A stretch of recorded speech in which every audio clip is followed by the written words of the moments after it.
बच्चों इस पार्ट में हम करने वाले हैं रिवीजन एल्कोहल, फिनॉल और ईथर वाले चैप्टर में। ईथर वाले चैप्टर का रिवीजन करने वाले हैं और ये रिवीजन पार्ट 2 होगा। इससे पहले मैंने रिवीजन कराया था इसी चैप्टर का और उसमें हमने क्या है कंप्लीट किया था एल्कोहल, फिनॉल, ईथर की डेफिनेशन, उसकी नोमेनक्लेचर और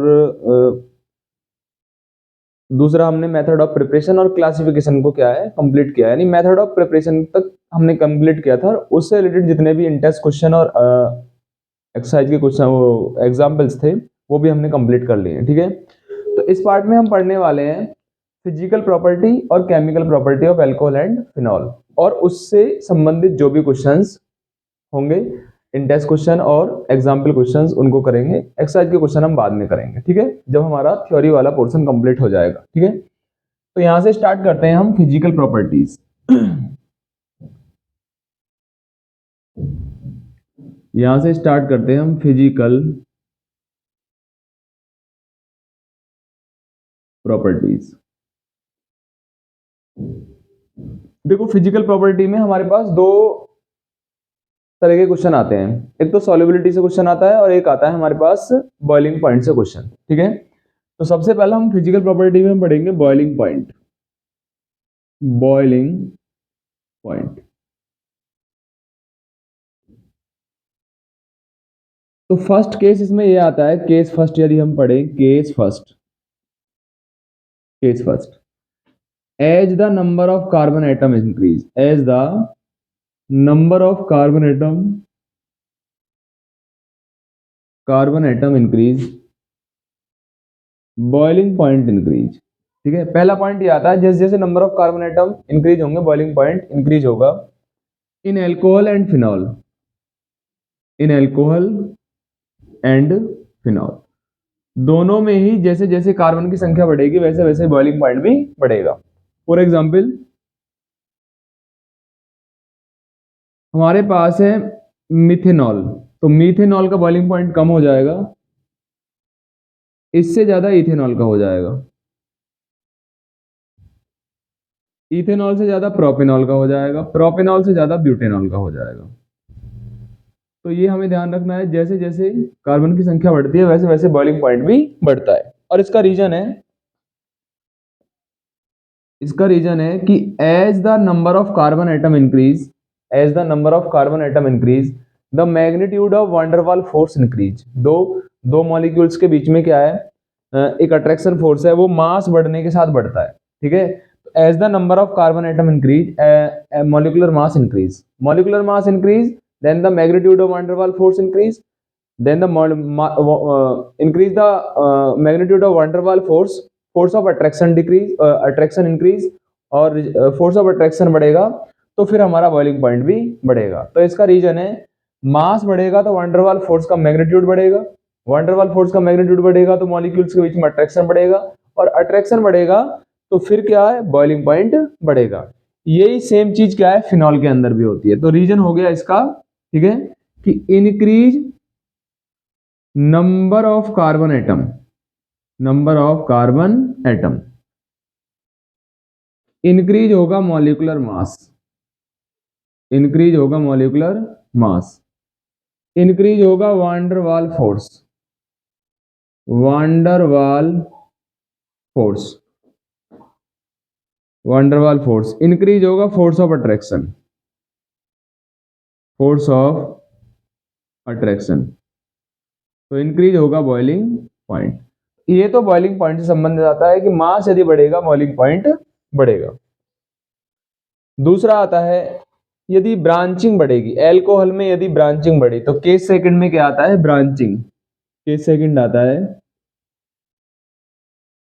if branching increase, if branching increase boiling point increase. ठीक है, बॉइलिंग पॉइंट डिक्रीज, जैसे जैसे ब्रांचिंग बढ़ेगी, ठीक है, तो बॉइलिंग पॉइंट डिक्रीज होगा। क्यों होगा बॉइलिंग पॉइंट डिक्रीज, ठीक है, क्योंकि जैसे जैसे ब्रांचिंग बढ़ती है वैसे वैसे मॉलिक्यूल क्या है उसका सरफेस एरिया घटता है, सरफेस एरिया घटता है तो वान डेर वाल फोर्स का मैग्नीट्यूड घटता है और वान डेर वाल फोर्स का मैग्नीट्यूड घटता है तो बॉइलिंग पॉइंट घट जाता है।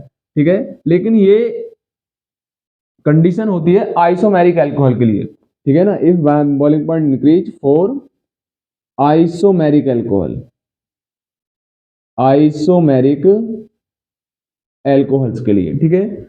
मान लेते हैं हमारे पास ब्यूटेन 1 ऑल है, CH3 CH2 CH2 CH2 OH, ये ब्यूटेन 1 ऑल है, ठीक है। इसका बॉइलिंग पॉइंट ज्यादा होगा, किससे? यदि हम इसमें ब्रांचिंग कर देते हैं तो, लाइक दैट, ठीक है। इससे ये बॉइलिंग पॉइंट ज्यादा इसका, क्योंकि इसमें ब्रांचिंग हो गई, और इसका बॉइलिंग पॉइंट ज्यादा होगा इससे। तो ये हमें ध्यान रखना है कि बॉइलिंग पॉइंट जो है वो ब्रांचिंग बढ़ने से घट जाता है, क्योंकि ब्रांचिंग बढ़ेगी तो सरफेस एरिया घट जाएगा, सरफेस एरिया घटेगा तो मैग्नीट्यूड ऑफ वंडर वाल फोर्स घट जाएगा, और मैग्नीट्यूड ऑफ वंडर वाल फोर्स घटेगा तो फिर हमारा बॉइलिंग पॉइंट घट जाएगा, ठीक है। तो ये केस सेकंड था। एक केस आता है इसमें कंपैरिजन वाला, कंपैरिजन वाला केस आता है, COMPARISION, कंपैरिजन। यदि हम कंपैरिजन करें बहुत सारे कंपाउंड्स का, ठीक है, तो किस कंपाउंड का बॉइलिंग पॉइंट क्या कम होता है? तो सबसे सबसे कम बॉइलिंग पॉइंट होता है हाइड्रोकार्बन्स का। जब भी जो भी हमारे पास हाइड्रोकार्बन्स होंगे उनका बॉइलिंग पॉइंट सबसे कम होगा। हाइड्रोकार्बन से ज्यादा होता है ईथर का, ईथर से ज्यादा होता है एल्डिहाइड का, एल्डिहाइड से ज्यादा होता है एल्कोहल का, एल्कोहल से ज्यादा होता है कार्बोक्सिलिक एसिड का, कार्बोक्सिलिक एसिड्स का। तो ये सीक्वेंस हमें पता होना चाहिए, क्योंकि हर चैप्टर के अंदर क्या है, ये सीक्वेंस आपका यूज होगा बॉइलिंग पॉइंट का। यदि कोई क्वेश्चन आगा तो ये सीक्वेंस आपको ध्यान रखना है। हाइड्रोकार्बन से ज्यादा बॉइलिंग पॉइंट ईथर का, और ईथर से ज्यादा एल्डिहाइड, एल्डिहाइड ज्यादा एल्कोहल, और एल्कोहल से ज्यादा होता है कार्बोक्सिलिक एसिड का, ठीक है। तो दो क्वेश्चन, एक क्वेश्चन तो बॉइलिंग पॉइंट से बनता है जो मैंने कंप्लीट करवाया, जिसमें 3 केस है। पहला केस तो ये है, कार्बन की संख्या बढ़ेगी तो बॉइलिंग पॉइंट बढ़ेगा, क्योंकि मैग्नीट्यूड ऑफ वंडर वाल फोर्स बढ़ेगा, अट्रैक्शन बढ़ेगा तो बॉइलिंग पॉइंट बढ़ेगा। दूसरा कार्बन की संख्या दूसरा ये है, इसके अंदर यदि ब्रांचिंग बढ़ेगी तो बॉइलिंग पॉइंट घटेगा, क्योंकि सरफेस एरिया घटता है, ठीक है, उससे मैग्नीट्यूड ऑफ वंडर वाल फोर्स घट जाता है। तीसरा है कंपैरिजन। कंपैरिजन में हम क्या है, बहुत सारे कुछ कंपाउंड जैसे कि हाइड्रोकार्बन्स, ज्यादातर तो यही आते हैं एग्जाम्पल, ठीक है ना, बोर्ड में, हाइड्रोकार्बन, ईथर, एल्डिहाइड, एल्कोहल और कार्बोक्सिलिक एसिड। उसमें भी ये ज्यादातर एग्जांपल्स में क्या है, हाइड्रोकार्बन, ईथर और एल्डिहाइड और एल्कोहल्स का है। जब कार्बोक्सिलिक एसिड आता है तो फिर उसमें कार्बोक्सिलिक एसिड भी आ जाएगा। यहां तक तो एल्कोहल का ही कंपैरिजन करेंगे, ठीक है। तो इनमें क्या है, आपको ये ऑर्डर ध्यान रखना है। और ऐसे क्वेश्चंस कुछ दे रखे हैं, जैसे कि हमारे पास एनसीईआरटी के अंदर क्वेश्चंस दे रखे हैं। यदि हम फिजिकल प्रॉपर्टीज की बात करें तो एग्जाम्पल नंबर 11.3, एग्जाम्पल 11.3 में arrange the following set of compound in order of increasing there boiling point, ठीक है। मतलब 11.3 जो हमारे पास एग्जाम्पल है उसका ए पार्ट है, उसमें हमें कुछ कंपाउंड दे रखे हैं। पेंटेन 1 ऑल, पहला है पेंटेन 1 ऑल, एक है इसमें ब्यूटेन 1 ऑल, ब्यूटेन 1 ऑल। दूसरा है butane 2 all, butane 2 all. Next है इथेनॉल, इथेनॉल। उसके बाद है प्रोपेन 1 ऑल, प्रोपेन 1 ऑल। और लास्ट है इसमें हमारे पास मिथेनॉल, मिथेनॉल, ठीक है। हमें इन कंपाउंड्स को क्या है, increasing order of their boiling point arrange करना है, ठीक है। मैं अभी आपको बता चुका हूं कि जो हम एल्कोहल का केस देखते हैं तो हमें तीनों केस ध्यान रखने पड़ेंगे। मास वाला केस भी ध्यान रखना पड़ेगा, मतलब कार्बन की संख्या बढ़ने वाला केस भी, कार्बन की उसमें ब्रांचिंग वाला केस भी ध्यान रखना पड़ेगा, ठीक है। तो दोनों केस इसमें लगेंगे। सबसे पहले सबसे कम बॉइलिंग पॉइंट उसका होगा जिसमें सबसे कम कार्बन होंगे, तो मीथेनॉल का बॉइलिंग पॉइंट सबसे कम होगा। तो सबसे पहले इसमें आंसर जब लिखेंगे हम, तो मीथेनॉल में कार्बन सबसे कम होते हैं, क्योंकि एक ही कार्बन होता है, इसका बॉइलिंग पॉइंट सबसे कम मिथेनॉल। मिथेनॉल से ज्यादा बॉइलिंग पॉइंट हो जाएगा इथेनॉल का, इथेनॉल। इथेनॉल से ज्यादा बॉइलिंग पॉइंट हो जाएगा प्रोपेनॉल का, प्रोपेनॉल का, प्रोपेन 1ऑल, ठीक है ना। प्रोपेन 1ऑल से ज्यादा हो जाएगा। अब इसमें ब्यूटेन में दो केस आते हैं, 1ऑल और 2ऑल। 2ऑल में ब्रांचिंग है तो पहले आएगा 2ऑल वाला, तो ब्यूटेन 2ऑल से ज्यादा हो जाएगा ब्यूटेन 1ऑल का, ब्यूटेन 1ऑल। और सबसे ज्यादा जो बॉइलिंग पॉइंट हो जाएगा वो हमारा पेंटेन 1ऑल का, क्योंकि उसमें कार्बन की संख्या सबसे ज्यादा है, पेंटेन 1ऑल। तो ये हमारे पास आंसर हो जाएगा। अब हमें दूसरा क्वेश्चन दे रखा है यहीं पे ही, जिसमें हमें कंपैरिजन दे रखा है, बहुत सारे अलग अलग कंपाउंड्स दे रखे हैं और उनका हमें कंपैरिजन दे रखा है। कंपैरिजन करके बॉइलिंग पॉइंट लिखाना। जैसे पहला है पेंटेन 1ऑल, पेंटेन 1ऑल। दूसरा है एन ब्यूटेन, नॉर्मल ब्यूटेन है। तीसरा है पेंटेन 1ऑल, पेंटेनल, पेंटेन अल। और लास्ट है इथॉक्सी इथेन, इथॉक्सी इथेन। इनको अरेंज करना है increasing order of their boiling point. मुझे सबसे पहले लिखना है हाइड्रोकार्बन। हाइड्रोकार्बन क्या है? जिसके पीछे एन लगी हुई है या जिसमें कार्बन और हाइड्रोजन है। तो सबसे कम बॉइलिंग पॉइंट हो जाएगा नॉर्मल ब्यूटेन का। नॉर्मल ब्यूटेन से ज्यादा ईथर। ईथर कौन है? जिसमें ऑक्सी लगा है, इथॉक्सी इथेन। यदि या जिसमें ऑक्सीजन जुड़, इथॉक्सी इथेन, एक ऑक्सीजन और उसके दोनों तरफ एल्काइल ग्रुप होते हैं। इससे ज्यादा हो जाएगा एल्डिहाइड। एल्डिहाइड कौन है? पेंटेन अल। और सबसे ज्यादा हो जाएगा पेंटेन 1ऑल, पेंटेन 1ऑल। तो सबसे ज्यादा बॉइलिंग पॉइंट हो जाएगा पेंटेन 1ऑल का। कारण क्या है? क्योंकि पेंटेन 1ऑल में हाइड्रोजन बॉन्डिंग होती है, तो वो सबसे ज्यादा बॉइलिंग पॉइंट शो करती है। और में हाइड्रोजन बॉन्डिंग नहीं होती है, या होती है तो बहुत कम होती है, जैसे इसमें बहुत कम होती है, ठीक है। नॉर्मल ब्यूटेन में होती ही नहीं है। ये भी हमें ध्यान रखना है कि यदि ऐसा कोई क्वेश्चन आता है तो हम कर लेंगे। ये तो बात हो गई हमारे पास बॉइलिंग पॉइंट की। अब हम बात करेंगे सॉल्युबिलिटी की। दूसरी फिजिकल प्रॉपर्टी है सॉल्युबिलिटी। सॉल्युबिलिटी, सॉल्युबिलिटी में यह है कि लोअर अल्कोहल जो होती है वो वाटर में सॉल्युबल होती है। तो लिख सकते हैं lower alcohol are soluble in water, are soluble in water, ठीक है। लोअर अल्कोहल पानी में सॉल्युबल होती हैं क्योंकि पानी के साथ वो हाइड्रोजन बॉन्ड बना लेती हैं, ठीक है। जैसे एग्जांपल की यदि हम बात करें तो उसमें CH3OH ये पानी में सॉल्युबल है। C2H5OH जिसे शराब बोलते हैं यानी इथेनॉल बोलते हैं, वो भी पानी में सॉल्युबल होती है, हाईली सॉल्युबल होती है। कारण क्या है? वाटर के साथ क्या बना लेती है? हाइड्रोजन बॉन्ड बनाती है, ये भी हाइड्रोजन बॉन्ड, ठीक है। लेकिन जैसे जैसे कार्बन की संख्या बढ़ेगी वैसे वैसे ही वाटर में उसके साथ सॉल्युबिलिटी घटेगी। कारण क्या होता है कि जब भी कार्बन की संख्या बढ़ती है तो कार्बन की संख्या, कार्बन वाला जो पार्ट होता है वो होता है हाइड्रोफोबिक पार्ट, और हाइड्रोफोबिक पार्ट बढ़ने से क्या है, हाइड्रोजन बॉन्डिंग का एक्सटेंट जो है, जो अमाउंट ऑफ हाइड्रोजन बॉन्डिंग है वो कम हो जाएगी, ठीक है। वो क्या हो जाएगी? कम। इसलिए क्या होता है, लोअर अल्कोहल पानी में सॉल्युबल होती है, जबकि जो ज्यादा कार्बन वाली अल्कोहल होती है वो पानी में इनसॉल्युबल होती है, क्योंकि उसमें उतनी हाइड्रोजन बॉन्डिंग नहीं होती है जितनी लोअर कार्बन वाली में होती है, क्योंकि उसमें हाइड्रोकार्बन पार्ट बढ़ जाता है। हाइड्रोकार्बन पार्ट होता है वाटर रिपेलिंग पार्ट, ठीक है। तो सॉल्युबिलिटी में आपको ये ध्यान रखना है। नेक्स्ट हमारे पास आता है फिजिकल प्रॉपर्टीज को कंप्लीट होने के बाद केमिकल प्रॉपर्टीज, ठीक है।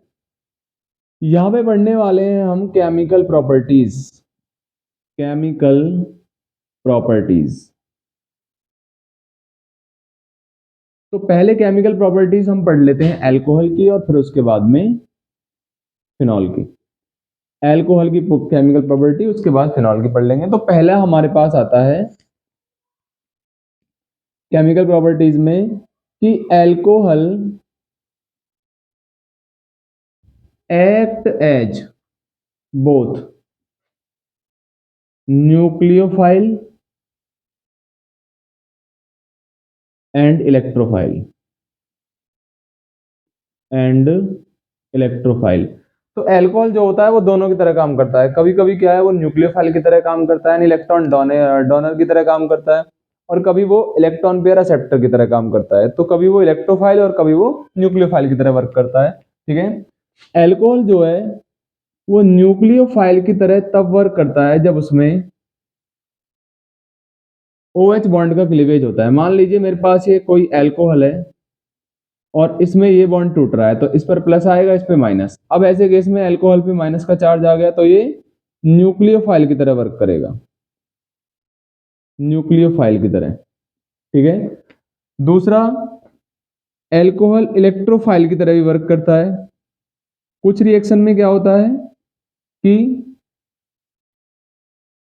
जो अल्कोहल में COH बॉन्ड है, ये वाला जो बॉन्ड है, ये वाला टूट जाता है तो इस पे नेगेटिव, इस पर पॉजिटिव। ऐसे केस में ये इलेक्ट्रोफाइल की तरह वर्क करता है, क्योंकि जिस पे पॉजिटिव होता है वो इलेक्ट्रोफाइल, और जब नेगेटिव चार्ज आता है, लॉन पेयर रहता है, वो न्यूक्लियोफाइल होता है।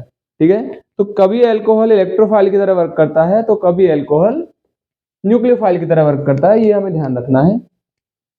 अब कुछ रिएक्शन में तो क्या है, अल्कोहल न्यूक्लियोफाइल की तरह वर्क करता है, कुछ में इलेक्ट्रोफाइल की तरह। तो सबसे पहले हम इसी के बेस पर, बॉन्ड के क्लीवेज के बेस पर क्या है, कुछ में अल्कोहल का OH बॉन्ड, ये वाला बॉन्ड टूटता है। ठीक है। और कुछ रिएक्शन में अल्कोहल का COH यानी CO बॉन्ड टूटता है। ठीक है। तो फर्स्ट हमारे पास आता है वो रिएक्शन, यानी रिएक्शन इन्वॉल्विंग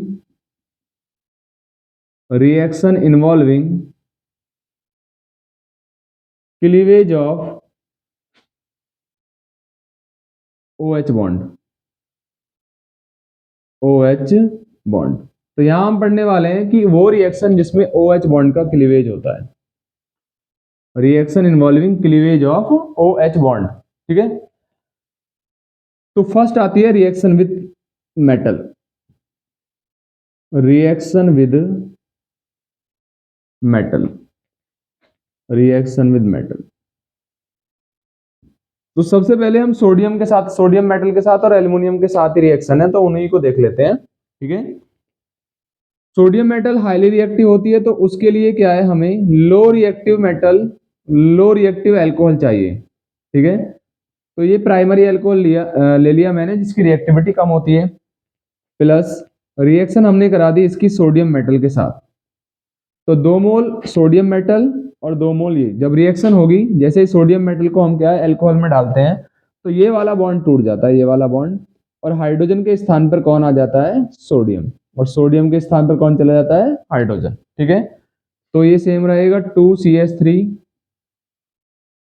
CH2 ON नहीं रहेगा, ये प्लस माइनस, और यहां से H2 गैस बाहर निकल जाएगी, H2 गैस बाहर निकलेगी। तो जैसे ही सोडियम का टुकड़ा हम डालते हैं अल्कोहल में, तो वहां से क्या है, H2 गैस रिलीज होती है in the form of bubbles. ठीक है। यदि हमें एल्युमिनियम के साथ रिएक्शन करानी है, ठीक है, तो अब एल्युमिनियम कम रिएक्टिव मेटल होता है, तो हमें लेना पड़ेगा ज्यादा रिएक्टिव अल्कोहल।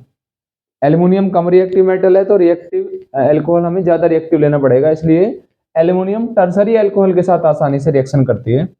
तो यहाँ पे ले लेते हैं हम टर्सरी अल्कोहल, CH3C, यहाँ पर CH3, नीचे भी CH3, रिएक्शन करा दी मैंने OH के साथ। ठीक है।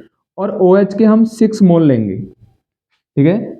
कारण क्या होता है 6 मोल लेने का, क्योंकि एल्युमिनियम की वैलेंसी जो होती है वो +3 होती है, तो हमें क्या है, हम लेंगे 2 मोल एल्युमिनियम। तो 2 मोल एल्युमिनियम को क्या है, स्टोइकोमेट्रिक कंपोजिशन मेंटेन करने के लिए 6 मोल मुझे क्या लेना पड़ेगा, क्योंकि इसकी वैलेंसी 1 है, तो मुझे 6 लेना पड़ेगा इसको रिएक्शन कराने के लिए। तो यहाँ पर हमारे पास बन जाएगा, ये हो जाएगा हमारे पास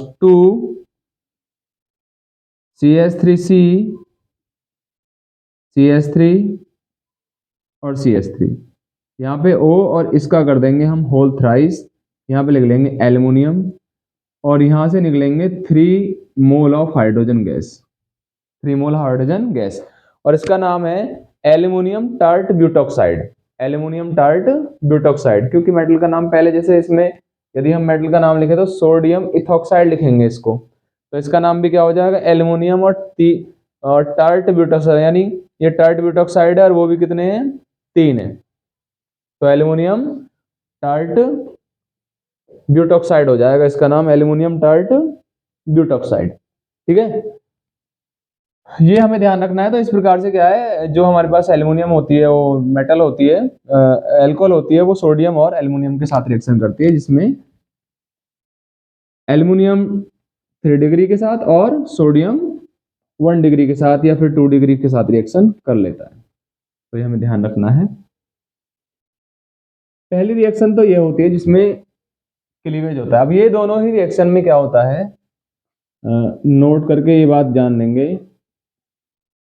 कि both the reaction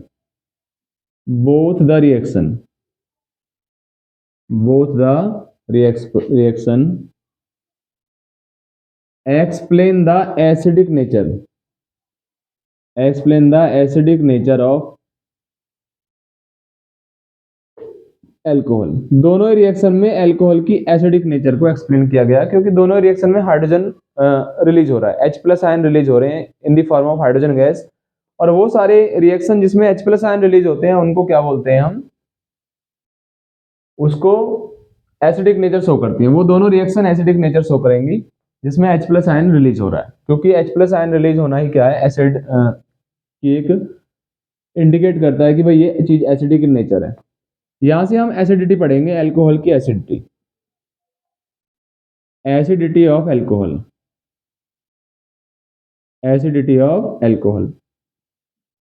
alcohol acidic nature होती है, तो दो रिएक्शन कौन सी लिखनी पड़ेंगे, रिएक्शन विद एल्युमिनियम और रिएक्शन विद सोडियम। वहां से दोनों में ही हाइड्रोजन गैस रिलीज हो रही है, वो एसिडिक नेचर को शो कर रही है।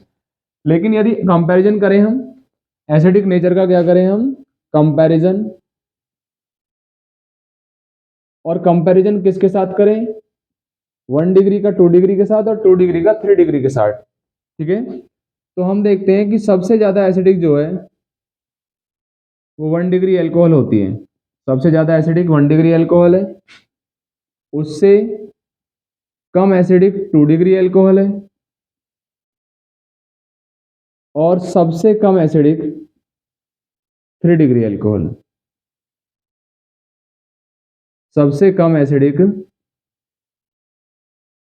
3 डिग्री अल्कोहल है। और इसका रीजन है कि जो आर ग्रुप होता है वो होता है इलेक्ट्रॉन डोनेटिंग ग्रुप। ये है इलेक्ट्रॉन डोनेटिंग ग्रुप। जब ये इलेक्ट्रॉन डोनेटिंग ग्रुप है तो ये कार्बन की तरफ इलेक्ट्रॉन पुश करता है और कार्बन ऑक्सीजन की तरफ। ऑक्सीजन की हाइड्रोजन से इलेक्ट्रॉनों को खींचने की पावर कैसे हो जाती है, कम, जिससे इस बॉन्ड की पोलैरिटी घट जाती है। तो ये लेस पोलर है, लेस पोलर, ठीक है ना, इसकी पोलैरिटी कम हो जाती है। तो आर ग्रुप जो है वो पोलैरिटी को घटाता है, लेकिन इसमें और भी ज्यादा घटा दिया। इसका मतलब है इससे कम पोलर ये बॉन्ड है और सबसे कम पोलर ये बॉन्ड है, क्योंकि इसमें 3 ग्रुप इलेक्ट्रॉन पुश कर रहे हैं। इसका मतलब हुआ जो प्राइमरी में देखें तो ये बॉन्ड जो है हमारे पास, इन तीनों का कंपैरिजन करें तो ज्यादा पोलर इसमें है, तो जल्दी से इसमें से टूटेगा, इसलिए ज्यादा एसिडिक यही होगा। इसमें वो इससे कम पोलर है, तो फिर क्या हो जाएगा, ये उससे थोड़ा और इजीली टूटेगा नहीं। और उसके बाद नेक्स्ट है, ये और आसानी से नहीं टूटेगा। कारण क्या है उसका, कारण ये है कि OH बॉन्ड की पोलैरिटी इसमें क्या है, बहुत कम है, क्योंकि आर आर आर 3 ग्रुप ऐसे जुड़े हुए हैं जो इलेक्ट्रॉन पुश कर रहे हैं ऑक्सीजन की तरफ, जिससे ऑक्सीजन की हाइड्रोजन से इलेक्ट्रॉन खींचने की पावर कैसे हो जाएगी, कम। और हाइड्रोजन से इलेक्ट्रॉन खींचने की पावर जैसे ही कम होगी तो पोलैरिटी घटेगी, और पोलैरिटी घटेगी तो एसिडिक नेचर क्या हो जाएगी, घट जाएगी। इसलिए प्राइमरी अल्कोहल ज्यादा एसिडिक होता है, क्योंकि उसमें OH बॉन्ड जो है वो ज्यादा पोलर होता है इनके कंपैरिजन में। ठीक है, ये हमें ध्यान रखना है। दूसरा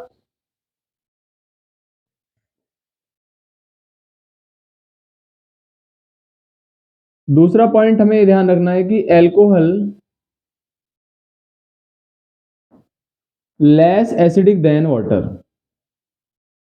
यानी वाटर क्या होता है, मोर एसिडिक होता है, मोर एसिडिक।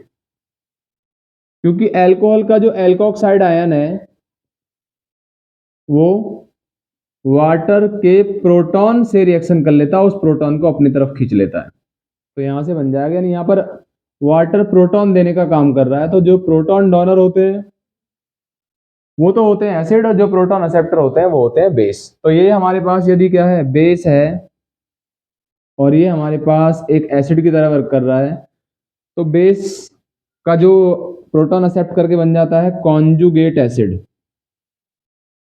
कॉन्जुगेट एसिड, और एसिड एक प्रोटॉन रिमूव करके बन जाता है कॉन्जुगेट बेस। कॉन्जुगेट बेस, तो ये हमें ध्यान रखना है, एसिडिक नेचर ऑफ एल्कोहल। तो ये रिएक्शन थी हमारी एसिडिक नेचर ऑफ एल्कोहल। अब हम पढ़ेंगे एसिडिक नेचर ऑफ फिनॉल, या फिर फिनॉल की रिएक्शन किसके साथ, मेटल के साथ। तो दूसरा यहां भी पढ़ लेते हैं हम, reaction of phenol with metal, with metal,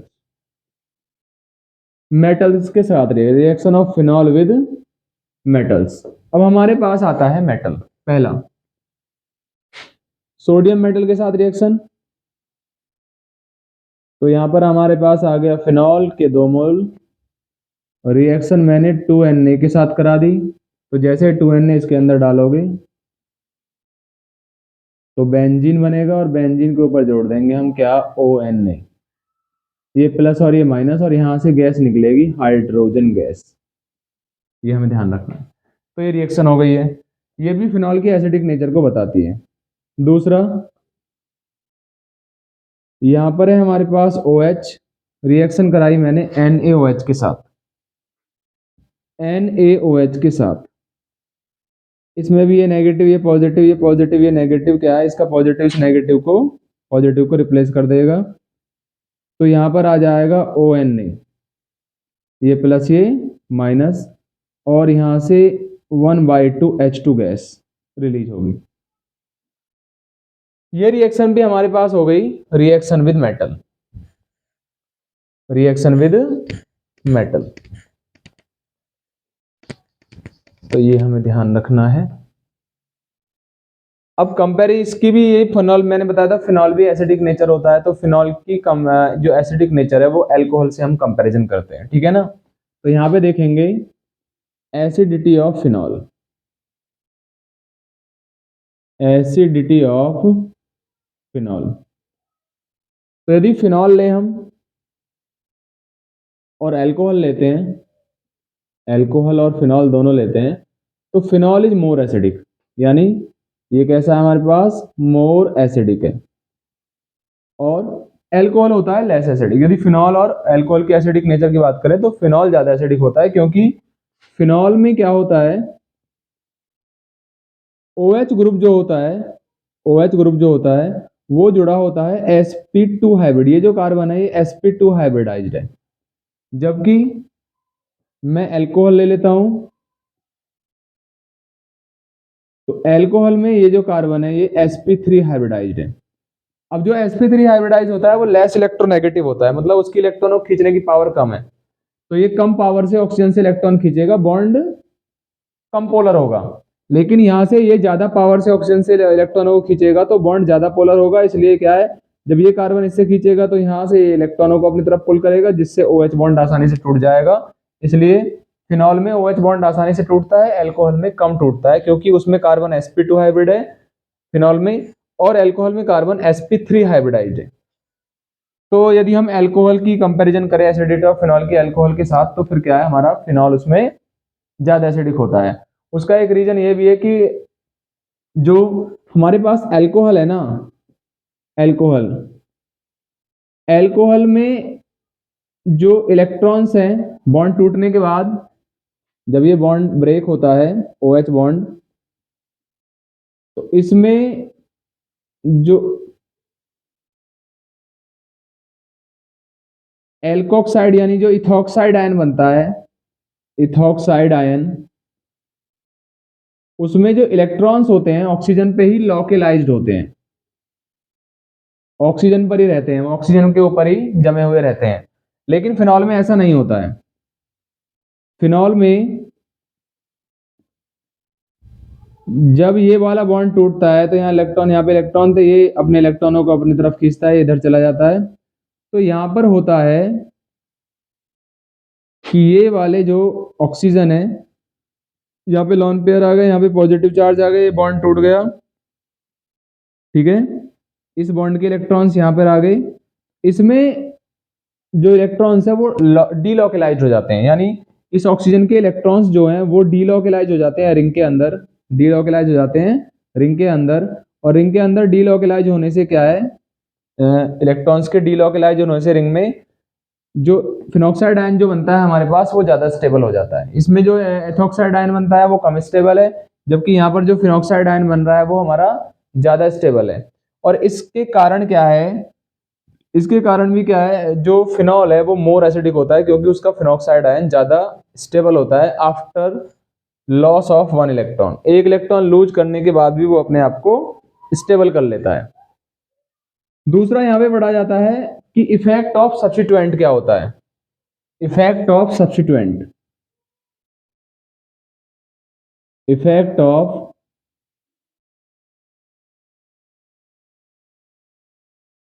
substituent.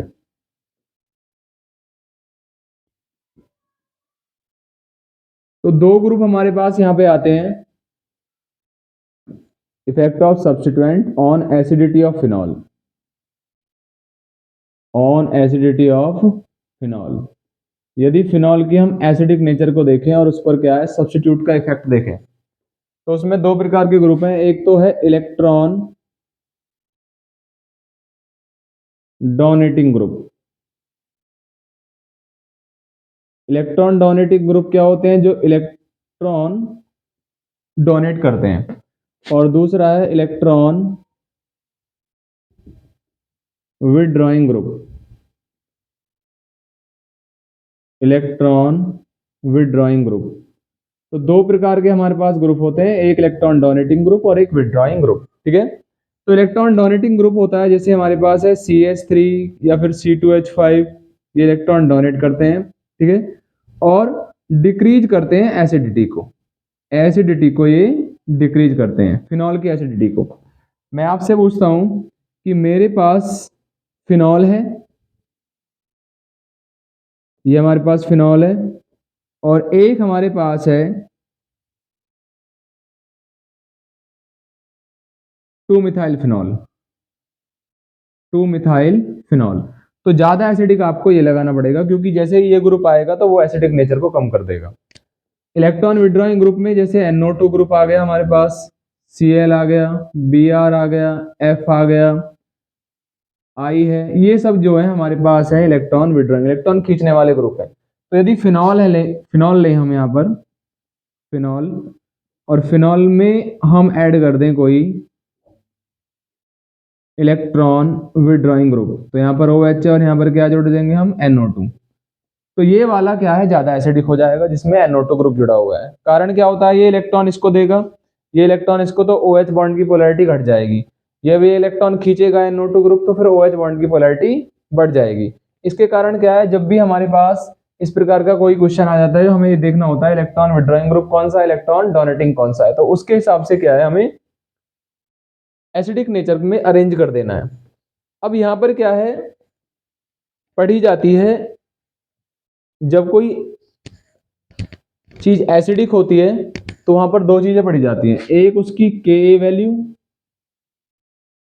और एक होती है pKa वैल्यू। pKa वैल्यू, यदि Ka वैल्यू ज्यादा है so acidic nature will be high, will be high. Acidic nature बहुत ज्यादा हाई होती है। यदि हमारे पास क्या है Ka वैल्यू ज्यादा है तो एसिडिक नेचर हाई होती है। pK वैल्यू ज्यादा है, pK value more, so acidic nature will be low, acidic nature will be low. Acidic nature ऐसे केस में लो होती है। ठीक है, तो यदि हमारे पास K वैल्यू ज्यादा है तो एसिडिक नेचर ज्यादा होगी, और pK वैल्यू ज्यादा है तो एसिडिक नेचर कम होगी, क्योंकि pKa equal to minus log K। तो ये भी क्या है, एक pK वैल्यू और एक K वैल्यू क्या है एसिडिक नेचर को शो करने वाले दो पैरामीटर्स हैं। अब इसमें कुछ क्वेश्चंस दे रखे हैं, जैसे हमें एग्जाम्पल दे रखा है 11.4। 11.4 में हमसे पूछा है कि arrange the following compound in order of increasing there acid strength. उसमें प्रोपेन 1 ऑल, प्रोपेन 1 ऑल है, 2,4,6 ट्राई नाइट्रोफिनॉल है, ट्राई नाइट्रोफिनॉल है। उसके बाद 3 नाइट्रोफिनॉल है, 3 नाइट्रोफिनॉल है। उसके बाद हमारे पास है 3,5 डाई नाइट्रोफिनॉल, 3,5 डाई नाइट्रोफिनॉल। उसके बाद फिनॉल, और उसके बाद 4 मिथाइल फिनॉल, 4 मिथाइल फिनॉल। ये हमारे पास क्या है, 1 2 3 4 5 6 कंपाउंड्स हैं, और इनको हमें अरेंज करना है acidic nature of increasing order of acidic nature में। ठीक है, हमें पता है यदि फिनॉल कैसा भी है और एल्कोहल कैसी भी है, तो एल्कोहल हमेशा कम एसिडिक होती है। तो सबसे पहले इसमें प्रोपेनॉल आएगा, प्रोपेन 1 ऑल, प्रोपेन 1 ऑल सबसे कम एसिडिक है, प्रोपेनॉल सबसे कम एसिडिक है। उसके बाद हमारे पास आएगा ऐसा फिनॉल जिसमें इलेक्ट्रॉन विद डोनेटिंग ग्रुप जुड़ा हो, ये वाला, तो 4 मिथाइल फिनॉल, 4 मिथाइल फिनॉल इससे ज्यादा एसिडिक है। फिर फिनॉल आएगा, और फिर आ जाएगा हमारे पास 3 नाइट्रोफिनॉल, क्योंकि इसमें एक ही नाइट्रो ग्रुप है, और जितने ज्यादा नाइट्रो ग्रुप होते हैं उतनी ज्यादा एसिडिक नेचर बढ़ती है। फिर आ जाएगा 3,5 डाई नाइट्रोफिनॉल, डाई नाइट्रोफिनॉल, और सबसे बाद में आएगा 2,4,6 ट्राई नाइट्रोफिनॉल, ट्राई नाइट्रोफिनॉल। तो इलेक्ट्रॉन डोनेटिंग ग्रुप क्या है, electron donating group acidic nature को घटाते हैं, और electron attracting group acidic nature को बढ़ा देते हैं। तो ये हमें ध्यान रखना है। क्वेश्चन हमारा हो गया। और दूसरी रिएक्शन आती है इसके अंदर, एस्ट्रिफिकेशन। सेकंड रिएक्शन आती है एस्ट्रिफिकेशन, सेकंड रिएक्शन आती है इसमें एस्ट्रिफिकेशन। ठीक है, अब ये एस्ट्रिफिकेशन क्या है, एस्ट्रिफिकेशन है जिसमें हम क्या काम करेंगे कि कोई भी अल्कोहल होगा या फिर कोई भी क्या होगा, फिनॉल होगा, और उसकी क्या है कुछ कंपाउंड्स के साथ रिएक्शन कराएंगे, जैसे एसिटिक एसिड या फिर एसिड क्लोराइड या फिर क्या है एसिटिक एनहाइड्राइड के साथ रिएक्शन कराएंगे, और वहां पर क्या बनेगा, एक फ्रूटी स्मेलिंग सबस्टेंस एस्टर बनेगा। तो इस रिएक्शन को बोलते हैं एस्ट्रिफिकेशन। ठीक है, तो फिनॉल और अल्कोहल की दोनों के साथ रिएक्शन करेंगे, तो हम लेंगे अल्कोहल CH3CH2OH, रिएक्शन कराएंगे एसिटिक एसिड के साथ CH3COOH के साथ। ठीक है, ये रिएक्शन एसिड की प्रेजेंस में होती है, एसिड की प्रेजेंस में। तो जब हम कंसंट्रेट ऐसे इसके अंदर डालेंगे और हीट करेंगे, तो यहां से क्या होगा, CH3CO, यानी ये वाला यहां से तो OH और यहां से H, H2O बाहर निकलेगा, तो यहां से OH बचा तो क्या बचा, CH3CO, CH3C double bond O, और यहां बच गया OCH2CH3, OCH2 और CH3 प्लस H2O। तो ये वाला जो कंपाउंड बना है ये एस्टर है, ये वाला कंपाउंड क्या है, एस्टर, और ये फ्रूटी स्मेलिंग सबस्टेंस है। ये रिएक्शन कहलाएगी एस्ट्रिफिकेशन। सिमिलर रिएक्शन किसके साथ हो जाएगी, फिनॉल के साथ हो जाएगी। ठीक है, यहां पे हम ले लेंगे फिनॉल, यहां पे ले लेंगे हम क्या, फिनॉल, यहां से H निकलेगा, प्लस रिएक्शन कराएंगे हम CH3CO COOH, यहां से OH और यहां से H। ठीक है ना, तो बन जाएगा बेंजीन के ऊपर O COCH3 plus H2O, plus क्या बन जाएगा, H2O। ठीक है, तो ये हमारे पास एस्ट्रिफिकेशन वाली रिएक्शन है। ये हमारे पास जो रिएक्शन है वो क्या है, एस्ट्रिफिकेशन वाली रिएक्शन है।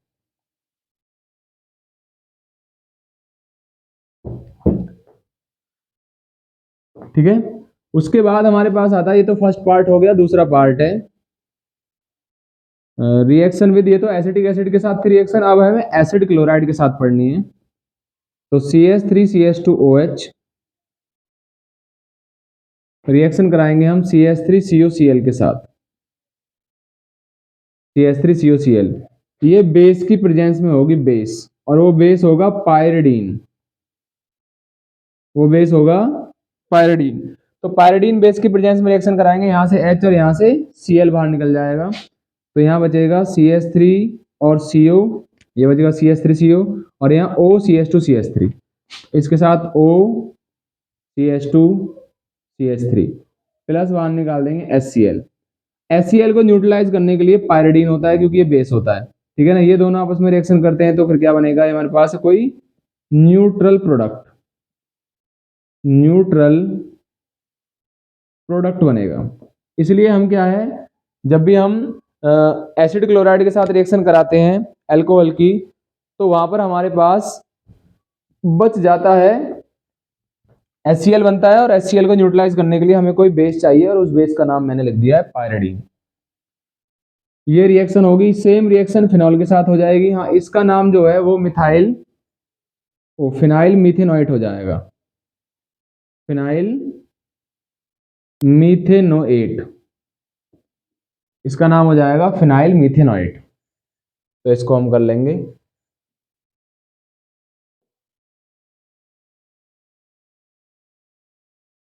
नेक्स्ट रिएक्शन एसिटिक एनहाइड्राइड के साथ, तो CH3CH2OH रिएक्शन कराएंगे, CH3C double bond O, CH3C, इसको ऐसे लिख लेंगे एसिटिक एनहाइड्राइड बनाने के लिए इस प्रकार से, और यहाँ पे जोड़ देंगे हम ऑक्सीजन, यहाँ पे ऑक्सीजन जोड़ देंगे, ठीक है। रिएक्शन कराएंगे, इसमें भी क्या है, इसमें भी एसिड निकले, बेस की प्रेजेंस में रिएक्शन होगी, ये भी हमारी बेस की प्रेजेंस में ही रिएक्शन होगी, कि इसमें भी एसिड रिलीज होने वाला है। तो यहाँ से ये H निकलेगा, और यहाँ से ये वाला पोर्शन निकलेगा, यहाँ से ये वाला पोर्शन, और ये H, ठीक है। तो CH3COOH तो निकल जाएगा बाहर, ये तो निकल गया हमारे पास CH3COOH प्लस, यहाँ बच गया CH3CO, CH3CO, और यहाँ से OCH2CH3, OCH2CH3, तो ये बन गया मेरे पास एक एस्टर, ठीक है। ये रिएक्शन हमारी एस्टिफिकेशन होगी। सिमिलर रिएक्शन किसके साथ हो जाएगी, फिनॉल के साथ हो जाएगी। एस्टिफिकेशन को रिवाइज करना है। अब यहाँ पे आता है हमारे पास acetylation, acetylation of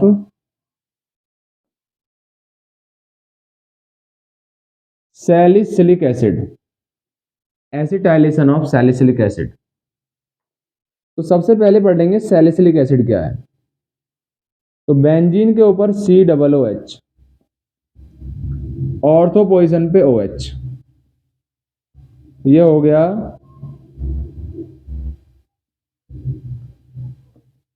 salicylic acid, और इसको बोलते हैं 2 hydroxy benzoic acid,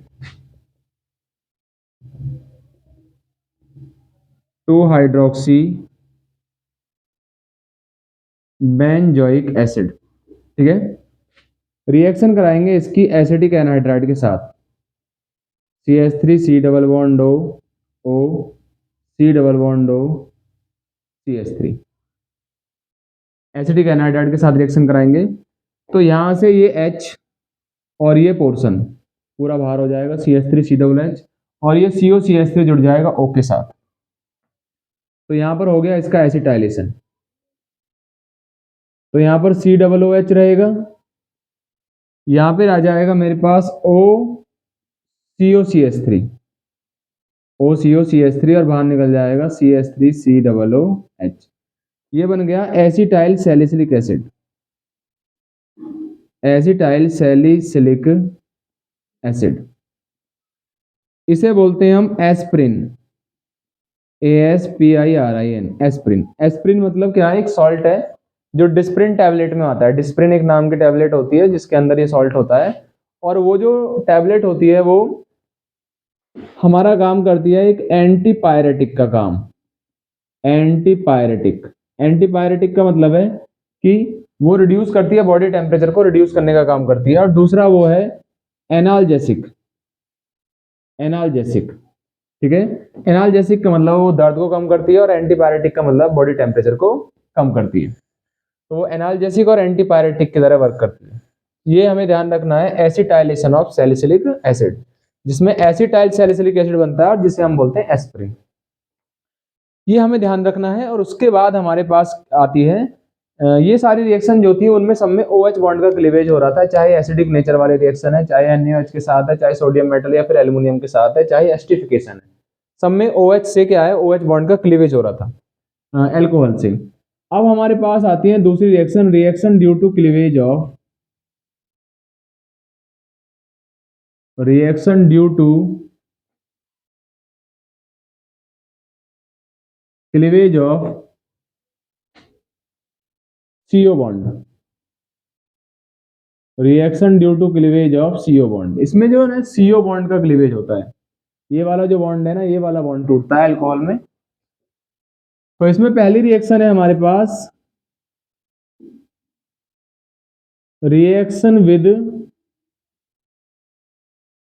Lucas reagent. Reaction with Lucas reagent, और ल्यूकास रिएजेंट होता है कंसंट्रेटेड HCl एंड ZnCl2 का mixture. Concentrated HCl and ZnCl2 का मिक्सचर ल्यूकास रिएजेंट होता है।